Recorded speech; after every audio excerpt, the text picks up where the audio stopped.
今日介紹呢部車犀利啦，占士邦座駕，冇錯，唔係呢個牌子，係佢。嗱，我冇呃你㗎。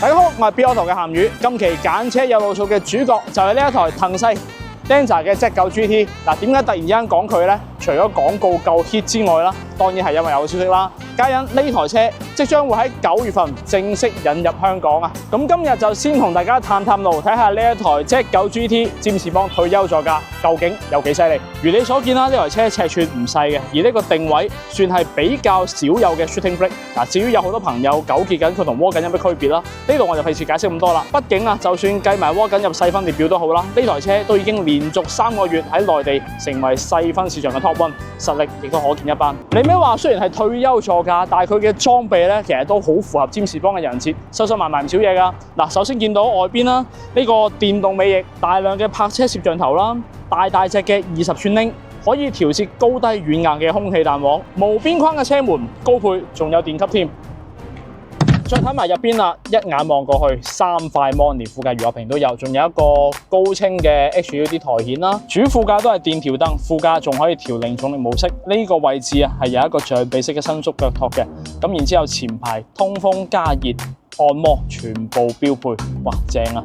更加犀利嘅係呢個位置咧，仲有一個智能嘅冷暖冰箱，再配合埋 DeWalt 嚟保底20隻揚聲器，居家出行啊都算得上係頂級享受啦。嗱，同埋咧佢喺入邊咧好多功能嘅小巧思嘅，例如啦呢度有一個可以插 iPad 嘅接口啦，呢個位置有一個可以掛衫嘅掛扣啦，咁呢度仲有一個俾女士用嘅帶柔光鏡嘅化妝鏡。嗱，仲有啊喺呢個扶手入邊，竟然仲隱藏咗一個無線快充嘅接口嘅。咁當然啦，兩地嘅配置肯定會有啲出入，而我手上嘅呢一台咧又係一個工程樣車，所以配置方面啊僅供參考。再睇埋你嘅空間啦，3125毫米軸距帶嚟嘅表現咧非常之唔錯，係闊落到可以翹腳，而且仲要係純平地台，所以咧一家大細坐滿5個，只要你唔係特別大份，應該都唔會逼仄嘅。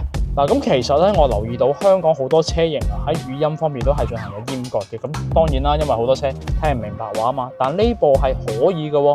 你好，騰勢。空調調到最低，打開座椅通風、座椅按摩。座椅通風及座椅按摩已打開，溫度調到最低了。雖然佢攞普通話覆你，但佢真係聽得明同埋幫你操作到啊嘛。咁你覺得呢啲功能喺香港係咪真係保留落嚟比較好呢？至於開起身點呢？動力我認為就完全唔需要擔心嘅。嗱，畢竟無論係插混定係純電版本，動力都非常之強勁。內地最平嘅單電機後驅啦，都已經講緊有503匹嘅馬力，零百加速啊5.8秒，日常代步啊綽綽有餘啦。如果你追求極致頂配3電機4驅版，你估下幾多匹馬力？講緊4位數，1156匹啊！零百加速啊，直接刷到2.7秒，紅綠燈見到佢啊，你真係乖乖地讓佢行先得啦。如果你將呢個模式調到運動嘅咧，你可以睇睇個入邊嘅響應，基本係零延遲嘅。所以我覺得呢個表現非常之突出啦。嗱，講埋底盤啦，調翻到普通模式之下咧，質感方面非常之 GT， 車係大部嘅，但開起身完全唔似一部5.2米嘅大車，軚感係幾紮實，而且轉向非常之精準。前雙叉臂，後5連桿嘅懸掛，仲有雙腔空懸加雲艷 A 嘅加持。嚟，我哋體驗一下快速嘅切線。哇，見唔見啊？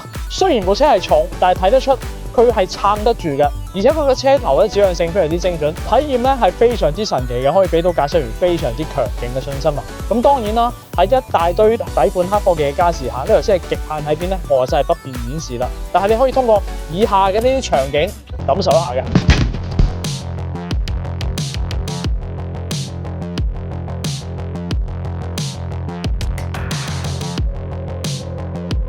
係咪好震撼呢？但係其實我未講完㗎，只可惜香港嘅政策未落地啦。如果唔係，佢嘅天神之眼同埋閃充技術一樣令你大開眼界。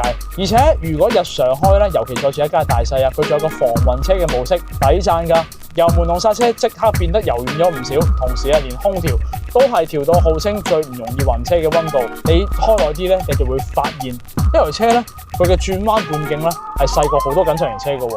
原因係乜嘢咧？嗱，當然係因為佢係有後輪轉向㗎啦。有冇印象？如果我哋日常啊遇到一啲橫街窄巷嘅側方停車位，我哋會點樣做呢？一般嚟講係開去前邊褪入去，嗱咁樣咧好容易會俾後邊部車直接頂上嚟塞住你個位噶嘛。咁而家我哋有蟹行模式咯喎，嗱只要進入咗呢個模式，嗱直接就將個車頭擺入去。讓晒後邊啲車過晒先，然之後你再慢慢調整。哇，簡直係專門為香港啲橫街窄巷去準備嘅一個功能啊！咁如果唔想自己停，咁就更加簡單啦。我一掛個倒檔，然之後咧揀我想停嘅車位，點一點，再撳埋呢個開始拍入。仲可以喺度揀埋我部車想停居中定係靠邊。開始咗之後，油門、方向、剎車，全部唔使理你，部車自己搞掂。呢啲係優雅咯。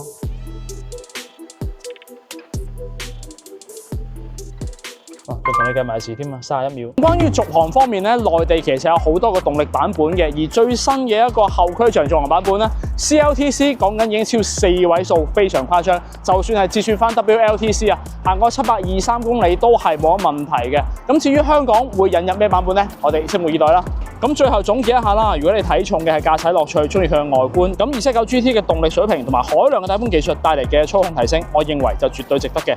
不過，如果作為家庭唯一用車，配置方面咁豪華，我當然認為足夠照顧家人啦。但畢竟佢都算係半部運動車型，所以關於頭部空間或者上落車方唔方便呢啲問題咧，我建議都係9月份自己到 Denza 嘅陳列室去睇一睇，啱唔啱你再做決定啦。咁至於 Denza 嘅陳列室喺邊度咧？嗱，我係 B 圖幫到你㗎。